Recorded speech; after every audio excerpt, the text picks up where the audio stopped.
Satpol PP Kecamatan Ciawi bersama Satpol PP Kabupaten Bogor menertibkan puluhan pedagang kaki lima yang berada di bahu jalan ataupun trotoar Kamis pagi. Pasalnya mengganggu pejalan kaki sehingga menimbulkan kemacetan. Penertiban pedagang kaki lima di Kecamatan Ciawi, Jalan Raya Puncak, Kabupaten Bogor, kegiatan rutin ini dilaksanakan untuk memberikan rasa nyaman kepada para pejalan kaki.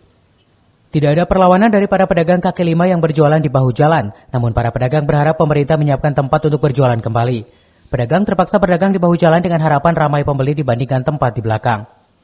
Penertiban pedagang kaki lima oleh Satpol PP Kabupaten Bogor salah satunya mewujudkan Kabupaten Bogor bersih, indah, dan nyaman, dan memberikan rasa aman bagi pejalan kaki sesuai dengan fungsi trotoar. Kegiatan ini adalah kegiatan rutin penertiban setiap hari yang dilakukan oleh Satpol PP Kabupaten Bogor. Rutin untuk Cibinong Raya, Ciawi, dan seluruh Kabupaten Bogor. Khususnya di trotoar, bahu jalan, dan sebagainya. Dan kira ganggu harus ketertiban umum.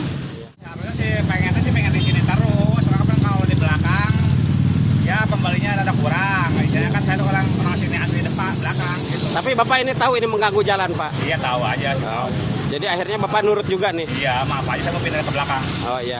Harapan Bapak apa sih, Pak? Ya kalau harapan kita semua sih jualannya pengen di depan semua gitu. Soalnya kan pemasukan ada banyak, kalau di sini ke belakang susah yang belinya, Pak. Dari Ciawi, Kabupaten Bogor, Herman Jampang melaporkan.